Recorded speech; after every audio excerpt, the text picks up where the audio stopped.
Hello and welcome back to another episode of Chasing Excellence. My name is Patrick Cummings. Every week here on the show, we dedicate some time to exploring how we can live a life of better health and increased fulfillment. And Ben and I thank you for joining us this week on the show. We have a fantastic interview with Stephen Kotler. Stephen's been on the show before. He's the author of a new book called Nar Country. In addition to writing multiple New York Times bestsellers, including The Art of Impossible, which is one of my favorite books, Stephen is the director of the Flow Research Collective and is an expert on human performance. We start our conversation with an overview of what flow is and why it matters, and then we get into a really cool chat about what Stephen calls and what he writes about in Nar Country, peak performance aging. Before we get into the conversation, if you are not yet subscribed or following the show wherever you're listening or watching, please do. That will ensure you do not miss another episode. All right, without further ado, here is our conversation with Stephen Kotler. Stephen, thank you so much for coming back onto the show. You've got a new book, Nar Country. Really excited to talk to you about it. We wanted to start really big picture to make sure our listeners are on the right page. You work many of your books are on the subject of flow. And we want to make sure people understand what that is, what that means, and more importantly, why it's so important, not only to your work, not only to this new book, but to our lives. And so can you just kind of lay the framework of like what flow is and make sure we're all using the same words to mean the same thing? Yeah, let's start with flow it's a scientific term. And it is technically defined as an optimal state of consciousness where we feel our best and we perform our best. More specifically, it's any of those moments of rapt attention and total absorption. We're so focused on the task at hand, so focused on what we're doing that everything else just starts to disappear, melt away. Sense of self-consciousness, the voice in your head, your inner critic that gets really quiet.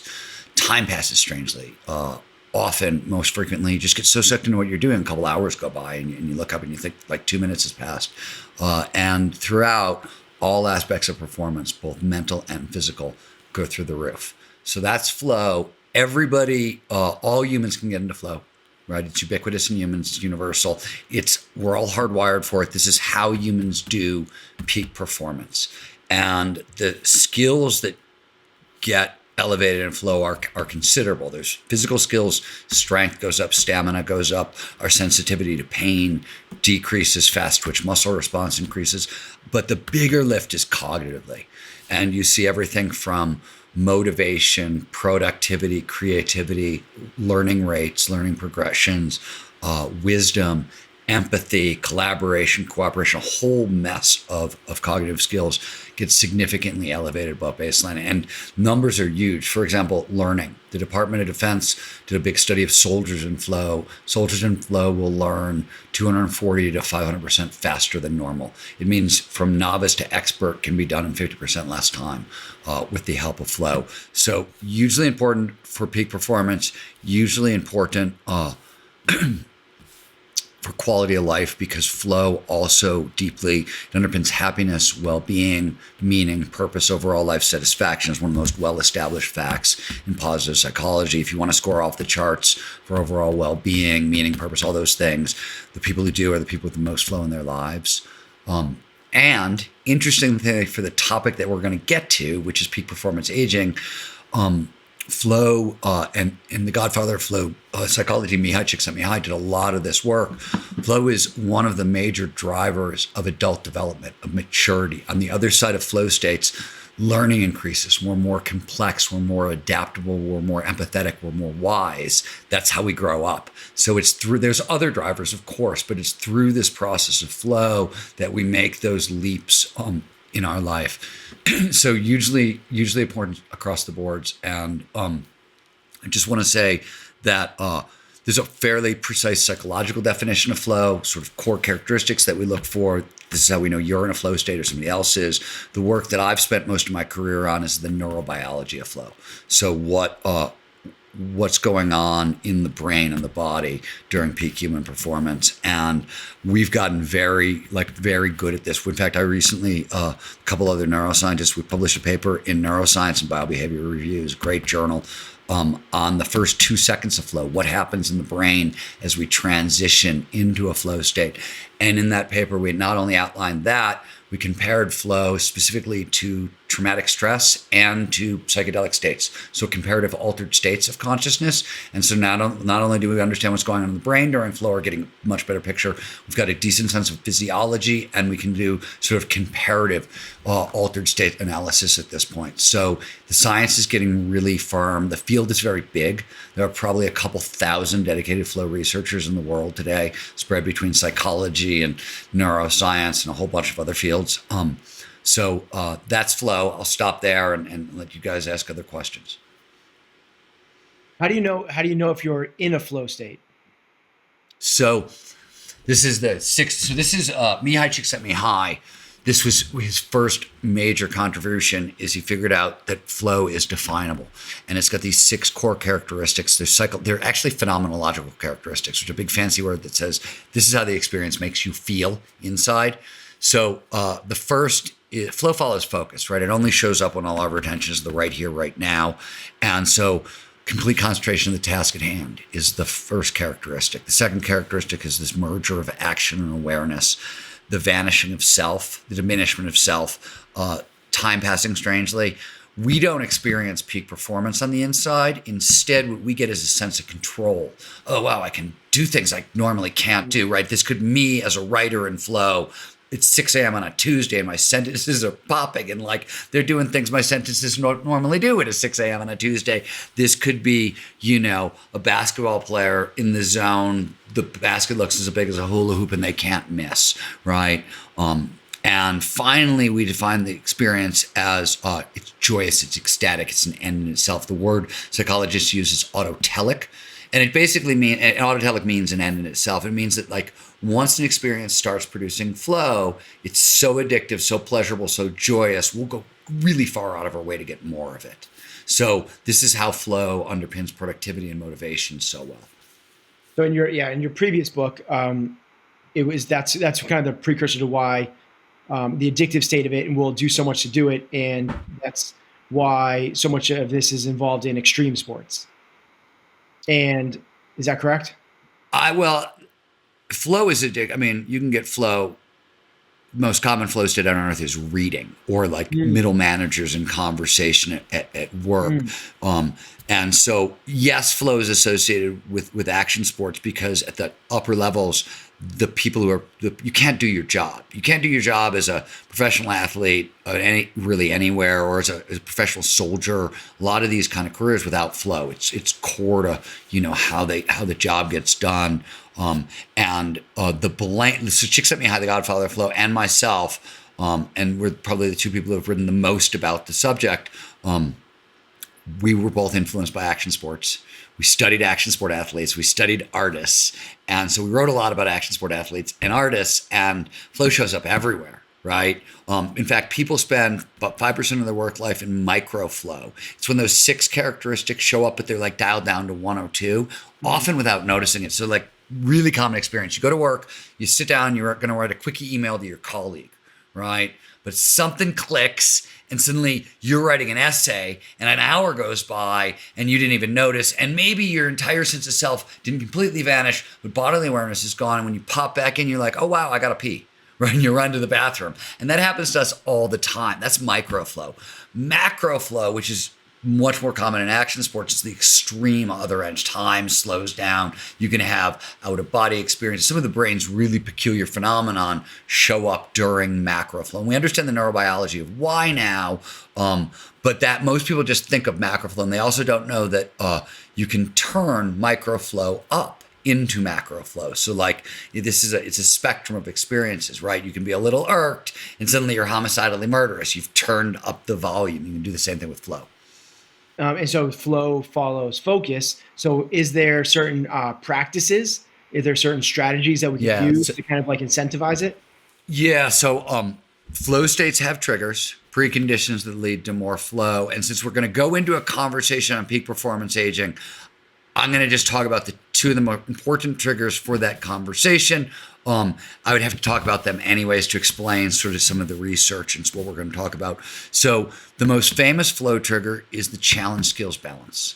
Flow follows focus. We pay the most attention to the task at hand when the challenge of the task slightly exceeds our skill set. You want to stretch but not snap. Metaphorically, we often say it's about 5% difference. So when the challenge is about 5% harder than your skills, that's the sweet spot. It's what psychologists call the flow channel. Physiologists talk about the same thing. They call it the Erskine-Dobson curve. It's the same. We're looking at the same thing. And what's interesting, like it's a stretch but don't snap. So like they say psychologically, it's sort of between boredom and anxiety. Boredom, no stimulation here. I'm not paying any attention. And anxiety is, whoa, way too much, right? In between is the flow channel. And for people who are shy, meek, timid a little bit, it's a little tricky because you're outside your comfort zone. So you got to get better at being, good at being uncomfortable. You got to get comfortable with being uncomfortable. For type A hard charging types, it's tricky because hard chargers like to take on huge challenges because it keeps them engaged and keeps their attention held. And what's interesting is the science of motivation tells us that those big, hard goals, as they're called, are great for motivation. You can get an 11 to 25% boost in motivation with a properly set hard goal. It's just that what you want to do is chunk down that goal so the task at hand is 4 to 5% greater than your skill set. So that's one. The second one is creativity. So when we are creative, when we link ideas together in a new way, that's pattern recognition. And whenever we recognize a pattern, it's so fundamental to survival, the brain rewards us with a squirt of dopamine. This is a feel-good, focusing, enhancing neurochemical that drives attention in the present moment. So this shows up, this could be me editing, writing, right? And I notice a pattern and, if I change this word, boom. This could be, if you've ever done a crossword puzzle, you fill in an answer, that little rush of pleasure, that's dopamine. But for skiing, which is going to be a topic we're going to talk about more as we move into our country a little bit, when you look at a terrain feature, like a hump of snow and go, I can use that weird angle to throw like a grind into a 180. That's also pattern recognition. So the creative interpretation of terrain also counts as that. Or a quarterback, the play breaks down, but they see a pattern, they put it together, and suddenly, it's a long bomb to whomever in the end zone. Again, so there are 26 known flow triggers. So there's a lot more. They all do the same thing, all drive attention in the present moment. We just talked about two of the ones that I think are most important to be utilizing on a daily basis. So I'll pause there and let you guys steer. Okay, cool. So I think that's a good segue into the book itself. Again, it's called In Our Country, and a bit of a connective tissue to things that Ben and I talk about on the show a lot. And actually, Ben runs a gym, and this is also a big part of that gym, which is this concept of kicking ass into our 90s. What do we need to do today, regardless of where we are, to set ourselves up so that we can continue to kick ass into our 90s? And I bring that up because you have this great phrase in the book, which is very similar, which is kick ass until you kick the bucket. And so I thought there was enough connective tissue there to begin to talk about the subject of this book. And you have a bit in the book. I'm just going to read it. If you want to kick ass until you kick the bucket, you have to train for old age like a professional athlete. Studies show that with proper training, we can retain 70% of our physical abilities until even very late in life. Better still, since the brain figures out how to compensate for some of what is lost, we can perform as though we've retained an even greater percentage of those skills. And so I want to start. By the way, that 70% is specifically strength. In other categories, VO2 max and things like that, you can actually hang on to a lot longer. Big picture, traditional view of aging. Traditional is what I term the long, slow rot theory, right? It's our mental and our physical skills decline over time. There is nothing you can do to stop the slide. And what most people don't know is we know where that comes from. It's 1904. Freud is about to turn 50, and he's terrified of turning 50. And he makes a comment. He writes in one of his books that, and I'm paraphrasing here until I get to the end, but it basically says, don't even try psychotherapy with anybody over 50. Their brains are too calcified. People over 50 are no longer educable. Now, Freud says this, he's 49, he's terrified of turning 50, makes this comment. Then he goes on to write several of his most famous books in his 50s and his 60s, right? So it's not even true for Freud, but he never corrects it. And by like 1995, all we've done is just prove him right. We've got long lists of all the shit that goes away. But starting in 1995, and some of this is older longitudinal studies that started in the 70s that finally get finished in the 90s, or 80-year studies of adult development that start getting finished in the early thousands. And some of it is just other work that starts popping up based on questions people are asking at the time. But we start poking holes in this research. And it's a couple here and there in the beginning, and pretty soon you can drive a bus through the old idea, the long, slow route theory. And the new thinking is, it probably is going to turn out to be all, because it's just so many at this point, but let's just say most of the skills we used to think declined over time. We now know they're use it or lose it skills, right? Both on the cognitive side and on the physical side. And if you never stop training these skills, you can hang on to them and even advance them far later than anybody thought possible.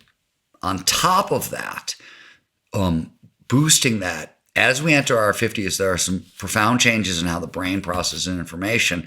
And if we get it right, you gain access to whole new levels of intelligence, creativity, empathy, and wisdom in your 50s, 60s, 70s. And it literally peaks in our 80s in terms of how the brain is working. So it's not just that we can hang on to our skills. Cognitively, we have a bunch of stuff that is totally locked off from us earlier that turns on.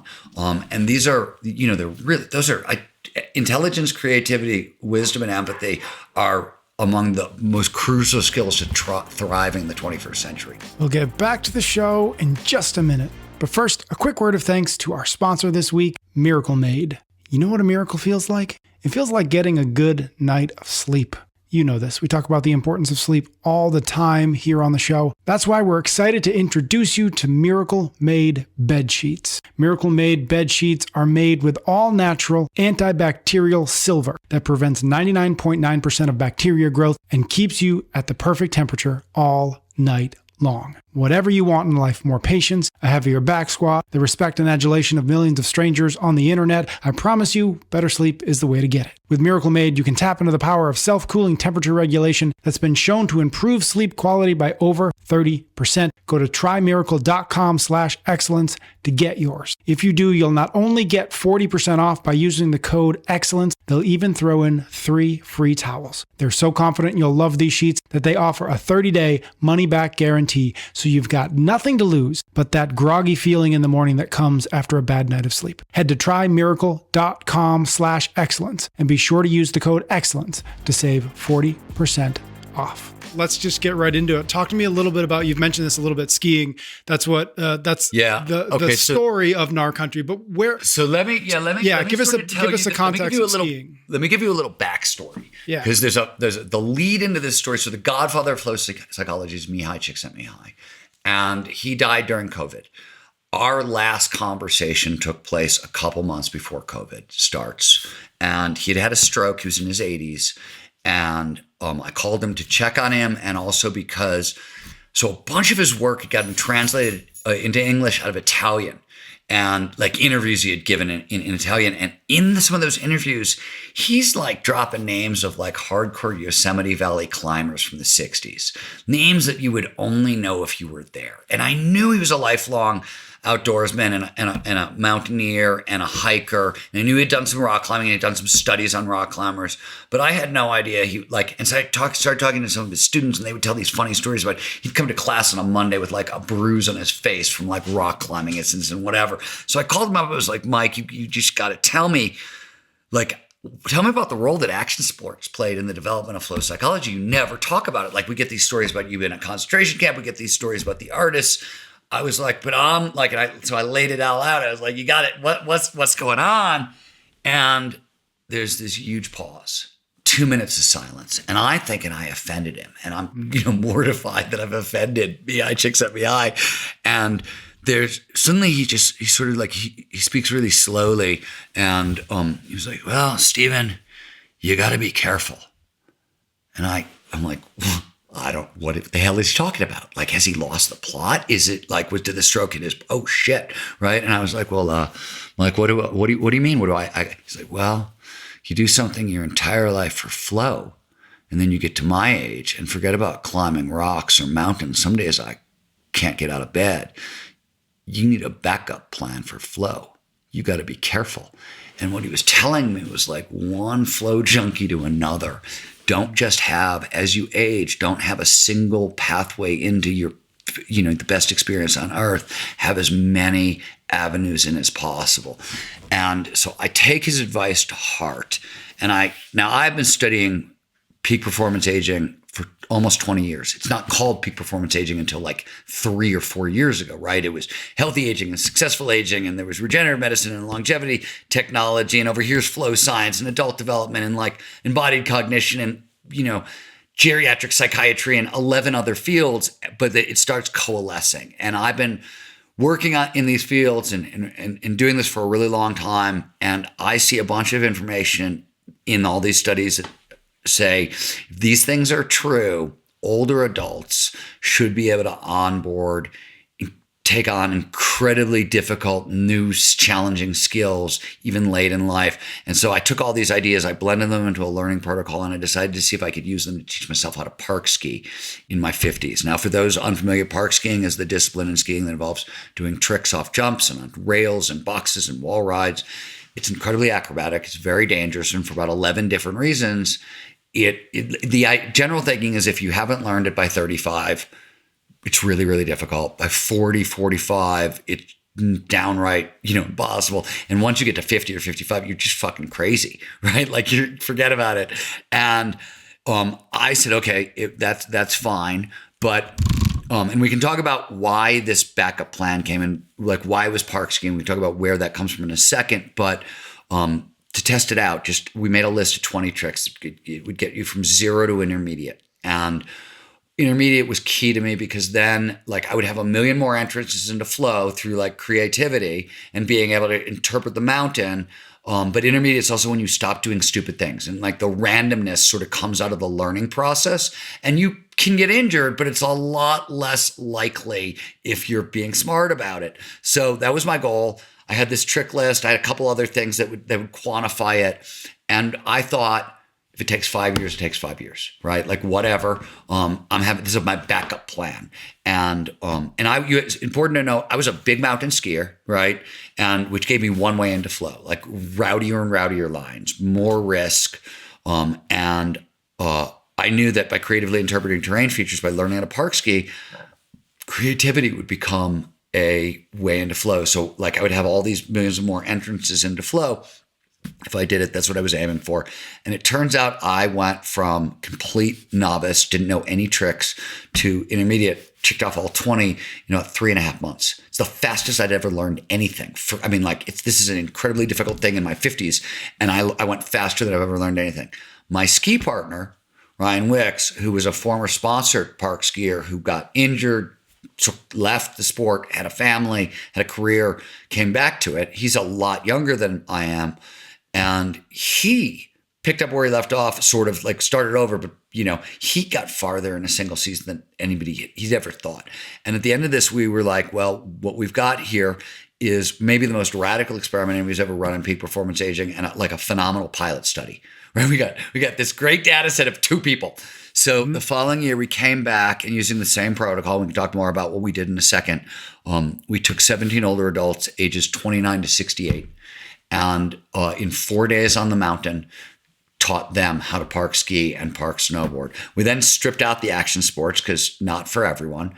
And we wanted to see if we could explode traditional mindsets around aging. We can talk about why that's super important in a moment, and get people on what we call a NAR style quest. Mine was to learn to park ski, but it's like whatever yours is, it's the challenge, the thing that I had unfinished business in skiing. For a lot of reasons, there was unfinished business there. So this challenge sort of fed into that. So like NAR style challenges, could you, and on the class worked incredibly well. We put like 350 people through it, and like people did everything from like, a woman in Japan, went from like no artistic talent to a solo show. Somebody else taught themselves to kiteboard in their 70s. Somebody else is running triathlon. It's whatever is right for you, but it's a big sort of impossible challenge that really can alter the course of the second half of your life. That's what we were aiming for, and tremendous success there. So the stories of the experiments are what's told in the book. And the protocol is it's an adventure story. It's a fun book. Unlike some of my other books, which are much more science heavy, this is much more adventure and applied science. I wanted people to understand the one thing I've never been able really to communicate in my books is like, what does this shit look like when you apply it on a daily basis? Peak performance aging, like what does that look like? Because that was the question I kept getting from, the tens of thousands of people we get to train at the front end of that training. That's sort of something a lot of people want to know, right? What's it going to look like? How does it feel? And it's really hard to break that down. But now I have something that I can point to and be like, well, there you go. And so that's the story in our country. And we could talk about what I did, but it was really a test to see if the old dog could learn some new tricks. And resounding yes was the result. Super cool. So this is exactly in line with like our community and what we try to do. We're trying to optimize peak physical and mental capabilities. And what I found interesting about your book is two things, many things, but let's poke on two. Is you chose to start with the physical and the training you did in the mountains, dry land with your dog and the weight vest. Can you just give a little bit of insight as to if we're trying to learn a bunch of new tricks, which are skill-based and they're very specific, why start with this kind of this physical capacity? So one,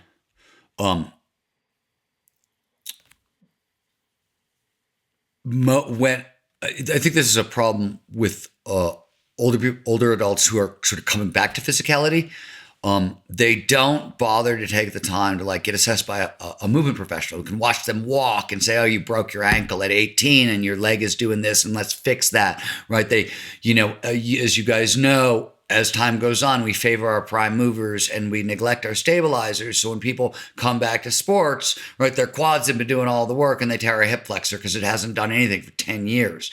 And so like there's a proper way to sort of train up. Park skiing, being tired is deadly. So I had to get my stamina higher than ever before. There's also, for peak performance aging, one of the advantages of training with a weight vest. And so, okay, let me just also start here.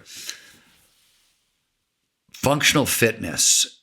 I said earlier that there are physical skills that decline over time, but they're use it or lose it skills.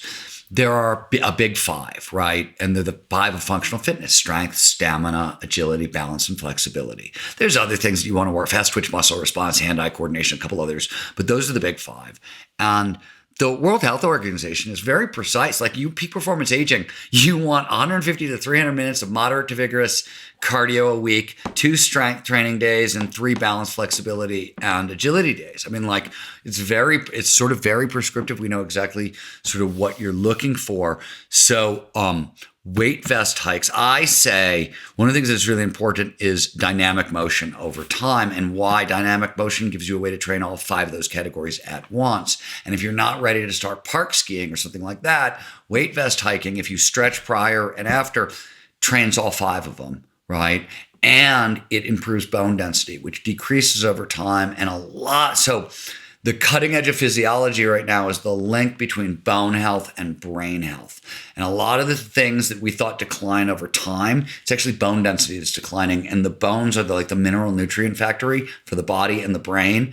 All our calcium, which runs the brain, comes from our bones, right? And it crosses the blood-brain barrier as the bones get broken down. But bone density declines over time if you're not fighting back against. There's all kinds of physical consequences. So also, I was doing something that was scary. Leg strength is not only the single most important correlate for preserving mental and physical function, right? And we can talk about some of that, by the way, is bone density, because the biggest bones in your body are in your legs, right? And if they're going away, you're not actively training your quads and those bones, you're impacting your brain. Some of it has to do with social support, really important for peak performance aging. You lose mobility, you lose your legs, you can't get that. I could go on. But it's the single greatest correlate for health and peak performance aging. But the other thing that's really important, and this is really the answer to your question, one of the things that most people don't know if they're not used to really training legs hard is as you're this happens across the boards when you're training your body. Confidence improves, but confidence when you train up your legs improves almost more than anything else. And it's because you're stabler on the earth, right? And you're more agile. Like the very things that get you away from danger and towards your goals run through your legs. So there's a direct relationship between leg strength and confidence. And I was going into a very scary, challenging activity. I wanted as much confidence as possible. For all those reasons, I started on the physical side.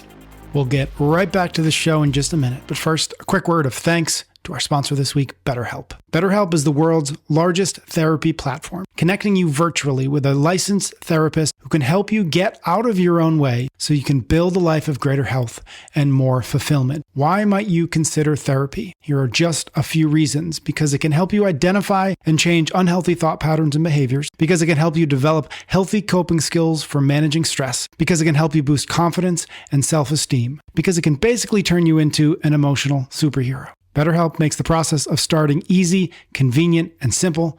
The therapy itself is none of those things, but alas, the good things in life really are. If you want to live a more empowered life, therapy can help get you there. Visit betterhelp.com/excellence today and get 10% off your first month. That's betterhelp.com/excellence. So I just want to pull on that again, like leg strength, the single greatest correlate to physical and mental. Yeah, and they study after study after study, and nobody. What's really funny is if you read the studies, and they're all indexed in my book, footnotes. Nobody really can believe it in the beginning. They're like, what the hell? Like, how is it? Like, we get like physical function and things like that, but it was the cognitive thing. So it wasn't until we started realizing that there was a relationship between bone health and bone density and cognitive function that started to make some more sense to people. But there's still I think there's 2 or 3 pieces missing from that puzzle that hasn't been solved. And I think most researchers will tell you that there's another connection there that we haven't quite lit upon. But yeah, it's really hugely important. That's fascinating. That's fascinating. And the other thing also that you should know, and you probably know this, is for functional fitness, for like the health of the fascia, for everything else, a lot of it starts in your feet, right? And so what people forget, they're, half the nerve endings in the body in your hands, feet, and face, right? And if you want to perform at your best, you need connections. So one of the things that I'm a big believer in is training barefoot, not for heavy lifts and whatever, but like doing balance exercise on Bosu balls and exercise, that sort of stuff barefoot. It's because you have to have the neurons in the feet have to be able to talk to the cerebellum and the rest of the brain and back and forth at lightning speed. And if you've been walking around in shoes all the time, those nerves are dead. And so, also, when you want to start, you want that super stable foundation, and that's something I've doubled down more and more on is that kind of work also, because I've seen wild improvements in so I've been working a lot with Edith House, who runs Revolution in Motion. She does a lot of this kind of work, and she works with a lot of top athletes, and she's had me all summer doing shit standing on a Bosu ball on the round side of a Bosu ball on one foot with holding a weight over my head and doing quarter squats, right? And then maybe half squats and different foot positions and whatever. And a lot of stuff like that, right? This season, it's not so much that am I stronger? And is my balance a little better? It is. But what's actually the biggest change is in proprioception and vision. Because I have more balance and more awareness of and there's better nerve connection. When I look at lines, I'm seeing lines on the ski mountain that before I would look at them and I'd be like, I can't fucking ski that. I don't even know who skis that. What is that? There's no line there. You're out of your mind. And now I'm like, oh, I see that. I know how to ski that. Or I'll give you another example from earlier this season. I watched a guy ski a crazy line, and halfway through the line, he exploded. But my brain went, oh, he exploded because he wasn't leaning back 2 inches at that spot. And if you lean back at 2 inches at that spot, you'll be fine. And before I even thought about it, I pushed off the cornice and skied the line. It was from the top of Kirkwood. It was a rowdy line off the cornice at the top. And never before had my brain been able to like, and as soon as I got to that spot, the voice in my head was like, lean back. And I was like, okay. And just wheeling out of there. It was totally fine, totally safe. So like that's the stuff that's cool when you go in through the physical stuff is not so much, yes, the performance goes up and all that stuff, but it changes your brain and your vision in ways that you cannot anticipate. And to me, that's the most fun. So I want to, yeah, it's a perfect segue into this next. One of the big takeaways, and you just kind of touched on a little bit, is before you even knew it, you jumped into that line. You're skiing this cornice at Kirkwood. In your book, I couldn't like, it just was a through line over and over again. Is the way that you were skeptical of the voice in your head. You had this like inherent distrust of your voice would say like, no, don't do that. And you'd be like, screw you. You almost have this like antagonistic. Little it's almost confrontational with your own mind, and just the ability to separate like I am not my mind. There are thoughts, and those thoughts are there as basically something dropped in a suggestion box. It's just a data point. It's not who I am or what I have to do. That constant through line, because maybe to give a little more insight into the book is formatted as essentially a diary, where it's just a log of your training and your skiing through this flow state. So you get to see kind of like, as you said, which is interesting. It's a narrative of how you build towards these skill sets through flow states. Can you just pull a little bit of commentary on that distrust of the mind and how it's always there to serve you? You have to get really good at interoception to do this work, right? Understanding interoception is the ability to detect internal signals to the body. For example, the standard interoception test is, can you count your heartbeats? Okay. And what's amazing is people who have better interoception skills, first of all, they have better pattern recognition. So they did a test. London stock traders who can better count their heartbeats perform better in markets. Things like that, because it's very tied into pattern recognition, but it's also people who have poor interoception. It's tied to depression. It's tied to all kinds of stuff, suicide ideation, things like that. But you have to get good at that. But there's a difference between those internal signals and the voice in your head. And oftentimes the voice in your head is being driven by fear. Right. And this is super true in peak performance aging, because I call it getting geezered. When somebody gets there like, I'm too old for this shit, and they get that all over you, you've gotten geezered. The voice that's telling you you're too old for this shit, what peak performance aging tells us is like the voice is lying. Like literally the voice is lying. In fact, the very things you need to be doing over time are often things the voice in your head is saying, you're too old for this shit. And that's a fear response, right? You're using age to justify fear, right?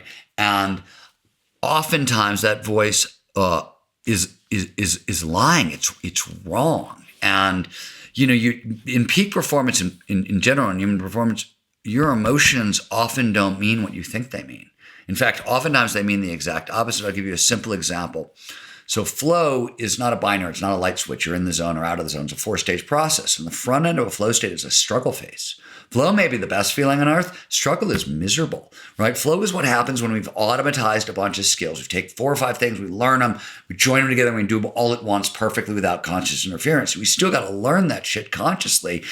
And working memory taps out after 4 concepts. So if you're trying to learn more than a skill that requires more than 4 ideas, you are going to be frustrated.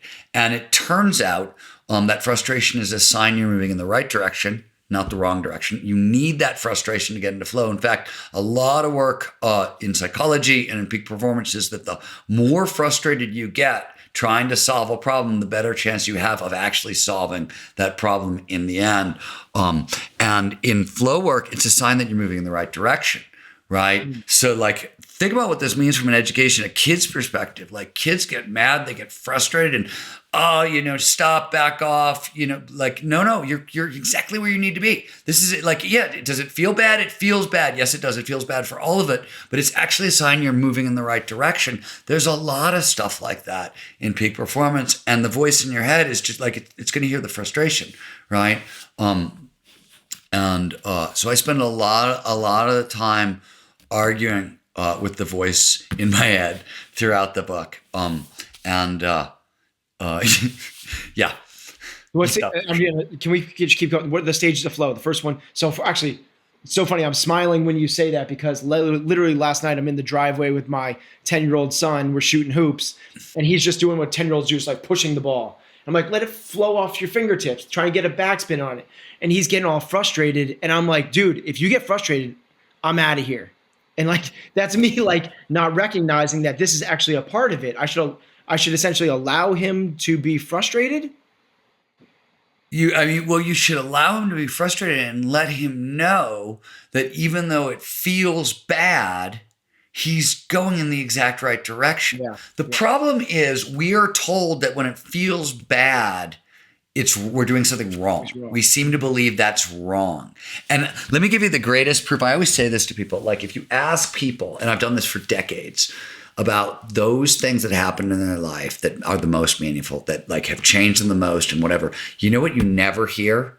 Oh, there was this day I was walking down the street, I slipped and I found a lottery. You hear, oh, I worked as a cab driver for 7 years to put myself through night school and law school, and then I passed the bar, right? Like you hear the long, hard challenges those are the things that define our lives. Those are the things that make our lives most meaningful. That's what adds up into meaning and overall well-being and life satisfaction. Those are the very things we want. And yet in the moment, those are the emotions that make us like want to stop. Right. And those emotions shouldn't make us want to stop. You have to like teach yourself that just because it feels bad doesn't mean you're not making progress. You're not going that direction.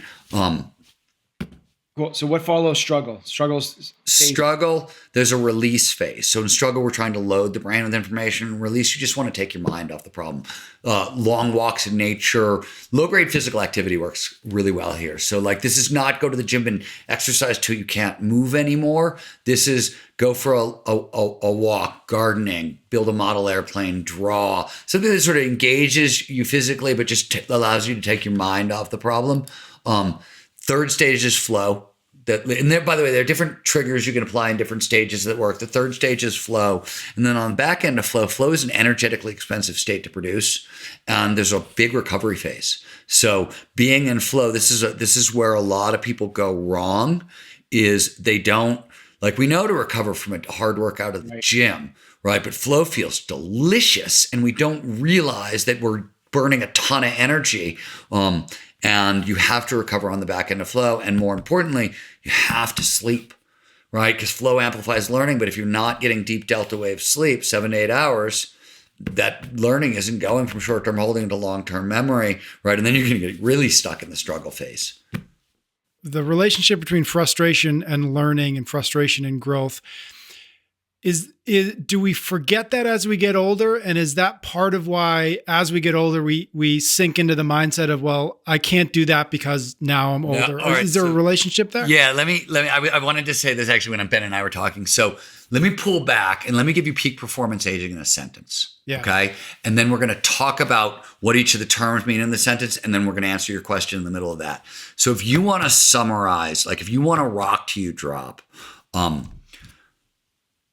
you want to engage in challenging, creative, and social activities that demand dynamic, deliberate play and take place in novel outdoor environments. So let me say it again. You want to rock till you drop.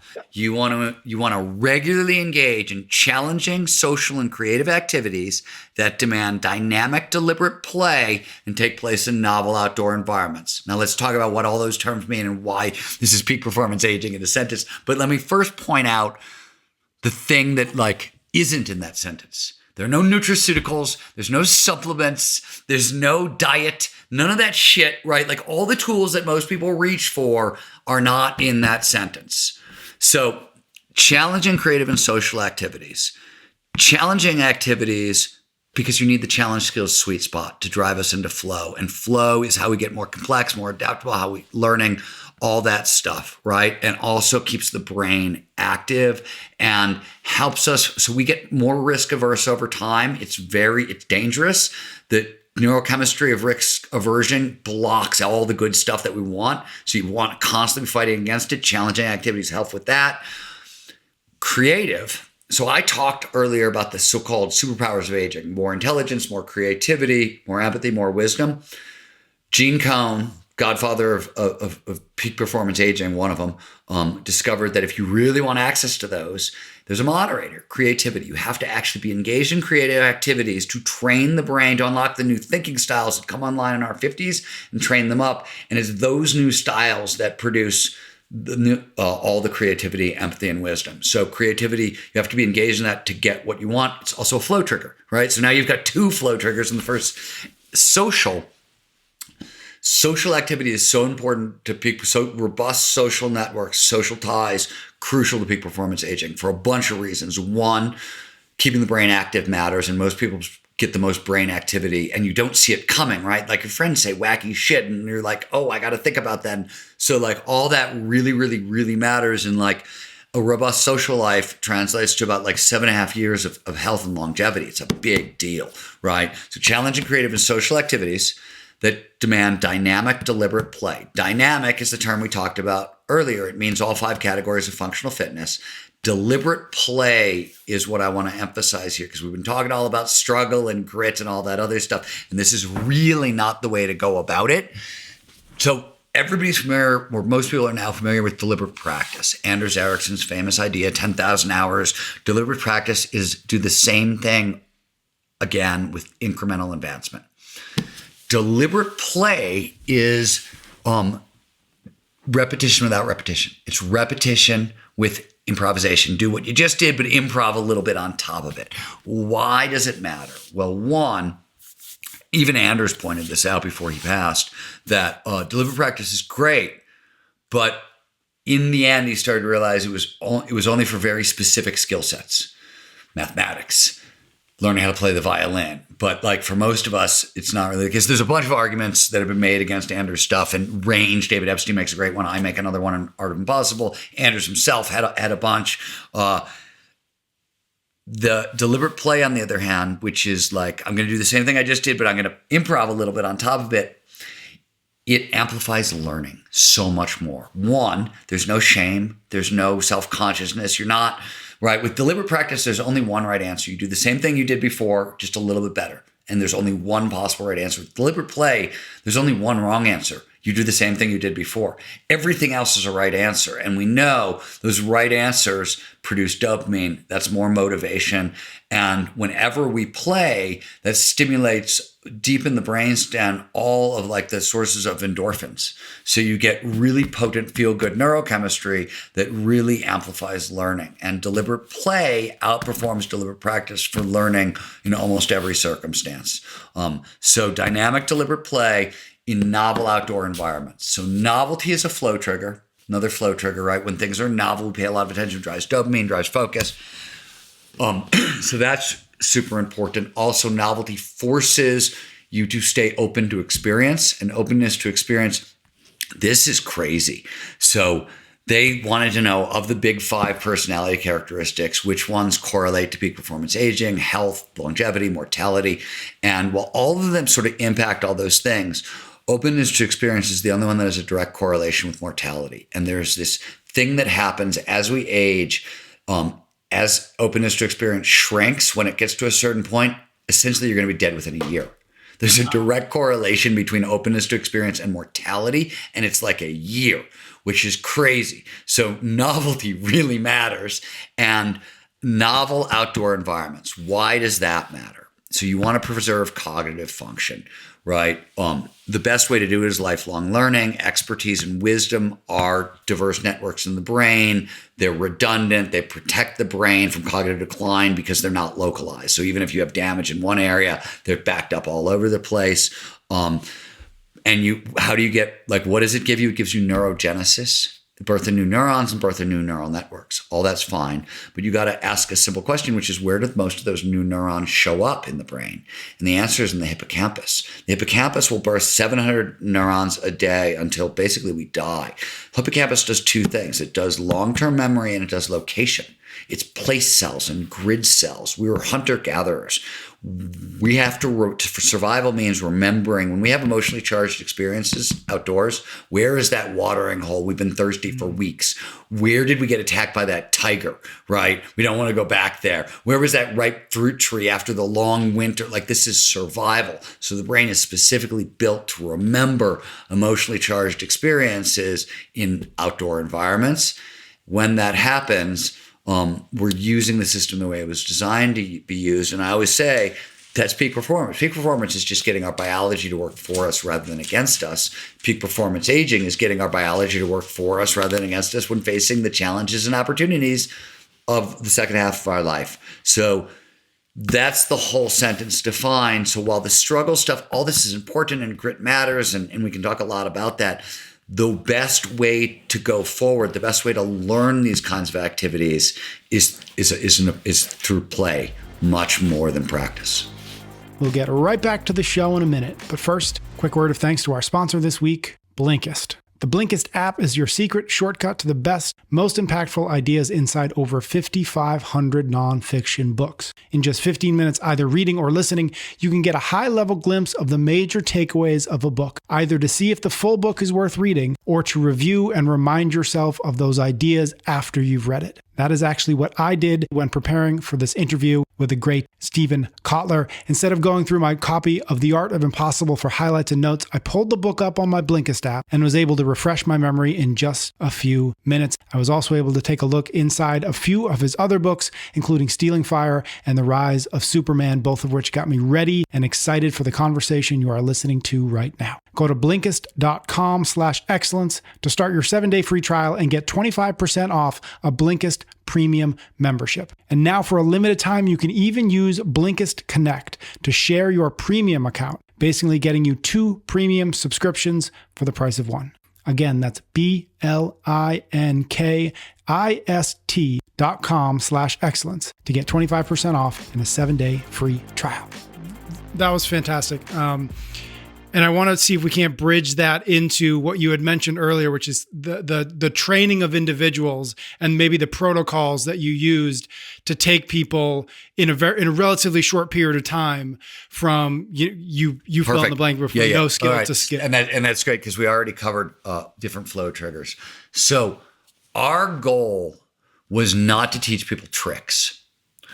Our goal was to teach people to move in new ways so they could creatively interpret terrain features, which would drop them into flow, and the flow would take care of the learning. Okay, so how do we do that? We did two main things. The first thing we did is park skiing, park snowboarding. There's basically 8 foundational skills. A grind, a crouch, a jump, a slash, a 180, a 360, a shifty, and skiing backwards or riding backwards, switch skiing. Those are the 8 foundational skills. And what we did was we took 2 skills a day and we trained people in those skills. And the goal was start with a movement you can do 100% of the time with no conscious interference and zero fear. And we knew if you are at least an advanced beginner, and everybody to qualify had to be an intermediate or better, we knew everybody knew how to do a hockey stop. Hockey stop is when you throw your skis or your snowboard sideways and you come to a stop. And anybody who makes it from beginner to advanced beginner learns to hockey stop, which means by the time you're an intermediate, you can do it with zero conscious interference, no fear, 100% of the time. It's how you stop at the bottom of every run. Well, if I elevate a hockey stop by like 10 degrees and you do it on a little snow wall, that's a grind. So I knew everybody had a basic inch. They had a place to start. The idea was go 1 inch at a time with these motor skills, and how we learned was also very important. So we played games of follow the leader. There was almost no verbal instruction whatsoever. And we put people in an order on the line based on how fast they wanted to move down the mountain. And you could change places, like you wanted to go fast, go to the front of the line. You want to go slow, go to the back of the line, wherever you're at, doesn't matter. And do what the person in front of you did. And if you don't have that skill, dial it back and just do something within your skill set. And here's the cool thing that most people don't know. This is out of embodied cognition. when we watch somebody else do a move. So if I'm following a skier down the hill and he throws a 360, my brain, my mirror neurons run that motor program. As soon as I see it, my brain runs the motor program. This is why interoception matters. You get a go signal. If you have the move, you'll get a little squirt of dopamine. You'll feel good. If you don't have the move, you'll get a little squirt of norepinephrine. You don't have the move. Most people hear that norepinephrine and are like, oh, fear, I can't do this. And they back off entirely. We just said, no, just dial it down so it's like within your inch and do that. We knew they were seeing the tricks, right? Once these creative interpretations drop them into flow, everything gets amplified, right? The skills go way above baseline. And so learning goes way up. And that's essentially what we did. And a lot of what we did was less about what we were doing on the hill and more about what we weren't doing on the hill. We weren't talking. So flow, the prefrontal cortex gets really quiet. When you talk about yourself, when you get emotionally involved, when your ego's involved, that reactivates it. So on the chairlift, the rule was no talking about yourself, no asking people personal questions about themselves, no talking about work or the world, or you can make people laugh or you talk about the skiing or snowboarding or you shut up. That's what so nothing else was allowed during like the 8-hour performance learning window. And we did a couple other things like that, but that was basically the protocol. That was basically what we did. And the funniest thing about it, first of all, don't take my word for it. Go to narcountry.com, which is the website for the book. Click on the Peak Performance Aging Experiment. Watch the video. We had a National Geographic camera person follow us around the whole time so you can see everybody make all the progress. You can see what this looks like. You can also read the white paper that's a little more technical scientifically about what we did. But what we discovered, not surprisingly, was that we actually had to help hold people back more than we had to let them advance. The other thing that we figured out, and this was key, is that, so I talked earlier about the challenge skills balance and how for about most of us, about 5% difference. In older adults, because of allostatic load, which is the impact of trauma over time, both physiologically and psychologically, we realized that challenge skills sweet spot could shrink, and it could be as low as like 1%. So that was the whole, like, go 1 inch at a time, go really slow and hold yourself back more. Because what happens is people start making a lot of progress. And then, first of all, self-expectation shows up, which is a nightmare. But second of all, they start moving too fast. And what the challenge skills sweet spot tells you is you can only advance your skills this little bit at a time too, right? So it's got to be this, and you just, it's slow and steady, slow and steady, slow and steady. And it's a sort of a different, real way of like grading performance, a playful approach. It's a bunch of things, but it worked incredibly, incredibly well. And obviously you don't like, it doesn't just apply to skiing or snowboarding. We had great luck with it, but like, the inner game of tennis is the same ideas, right? Or the only thing that's different between like when that book was written and where we are today is we now understand the neurobiology. The inner game of tennis was a guess, and most of it's dead accurate, but it was guess. We knew none of the science. Now we're like, this is the science. This is what works. This is what works a little bit better. This was a kind of a silly idea that isn't quite right, and this is a fantastic idea.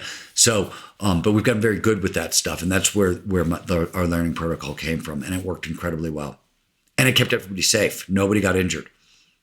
Amazing. Last question is: folks are out there for listening, who are listening. Where do you suggest? Like, where do we begin? Right? Literally, like. You just said it, but it's not skiing. So, it's not. Yeah. So how do we actually put some of this into practice? You have to begin with mindset. This is really clear in the literature. You have to so the mindset of old, which is that I'm too old for this shit. That voice, it's tied to a lot of stuff that can show up as early as 30. And right, so like that mindset of old can show up as 30 and really develops as we go on, and it's deadly. It actually kills us. There's more research on this than almost anything else. We know a positive mindset towards aging. I am excited about the second half of my life, the possibilities. I think my best days are ahead of me.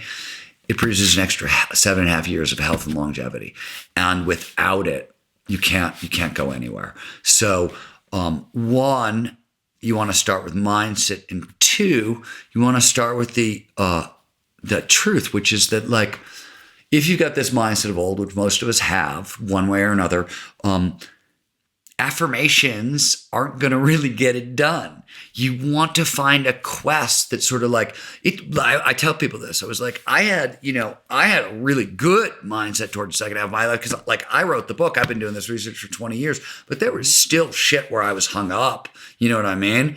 And in the face of like nose butter 360s and 180s and all the other park tricks I learned, like it didn't matter what I used to believe. It was gone. It was exploded. So what I tell people is like, you want to start with mindset, but you also want to start with like a NAR style quest that will help you explode your mindset. And everybody's going to be different, right? And you want it should be authentic. It should be like really tied to who you are and what you want to accomplish in this world. But that to me is sort of where you start. And with the physical stuff, I think unless you've been regularly active your whole life, in which case like you might just want to start training up for and sport specific training really I think matters to protecting from injury also. But start with training. Don't dive in. You want to go slow to go fast. And if like you haven't been training regularly, start with an assessment by a movement professional, somebody who can watch you walk and figure out like what do we have to fix to get you training so you don't get hurt along the way, kind of thing. Those are the places I would start. And then truly last question, this idea of the NAR country and getting there and this goal, this pursuit. Do you recommend it always be a physical pursuit? In other words, like silly example, but like if I'm 48, 50, 52, and I'm like, I want to write a book, does that line up with the work that you're doing? Awesome. That's awesome. But it doesn't change the fact that like, you don't get this if you don't start training against physical fragility around in your 50s, you're going to go backwards. So you're going to get all these intellectual superpowers, but you're not going to be able to use them because your body's rotting away. So yes, writing a book is phenomenal, but it doesn't excuse you from, you still have to get involved in the 5 categories of functional fitness to hold on to that stuff. So at the Flow Research Collective, we train a ton of people all over the world, all walks of life. The one commonality, they're all busy. Everybody we train is busy these days. And so I'm always looking for what I call multi-tool solutions, a single tool that solves many problems at once. Why do I like action sports for peak performance aging activities? Because like it's a single tool that trains like 11 of the things that I got to train for peak performance aging in a single session, right? I go skiing and ski hard for a day, 5 hours, and I've ticked off everything functional fitness wise that I'm supposed to get in a week. I got most of it in a day. And now I can go to the gym a couple other times and pick, like, that's how I like to think about it because there's a lot to do and we're all busy, but peak performance aging, it's super possible. But if you're just looking at like all these things to do and you're not thinking about multi-tools and how do I stack protocols, it's too much to do. I mean, unless you're independently wealthy and don't have anything else going on. But like, when I'm like, the thing that was cool to me about this, and I'm rarely the guy who says if it works for me, it'll work for other people, because I don't believe that. I don't think that's actually true. But in this particular case, when I went into this, I always tell people I'm a bad athlete. I'm not a naturally gifted athlete. I've spent a lot of time around pros. I know what that looks like. I'm not it. And I come from a family of some gifted athletes, and like, they had it and I didn't, and like know that. I've broken a lot of bones, right? So I've very broken body and I have a crazy busy schedule. I run a big company. I write books. I have blah, blah, blah. And so I didn't have time. It's not like I couldn't find, I had to like teach myself how to park ski. I did it in the middle of COVID. Like when I was doing the same things everybody else was doing, like trying to keep my company afloat and, all that stuff. So I did all this stuff under very challenging circumstances. And I liked that for this experiment because I figured, this particular thing, like most people are this busy. So they're not going to have a lot of time for training. And they're going to have, if you're in your 50s, you're going to have some stuff wrong with your body already, and et cetera, et cetera, et cetera. So, I don't think being busy is an excuse for not going after this stuff. But I don't want to ignore it either. I think it's a reality for most of us. So I think you want to that proceed with like multi-tool solutions. Thank you so much to Steven for his time. Thank you to you for yours. If you want to learn more about what Steven is up to, check out Nar Country, which is out now. If this episode resonated with you, please do consider sharing it. It helps new folks find the show. It always makes Ben and I happy. If you are not yet subscribed to the show, wherever you're listening or watching, please do that as well so you do not miss a future episode. Ben and I will be back next week for another episode. So until then, keep chasing.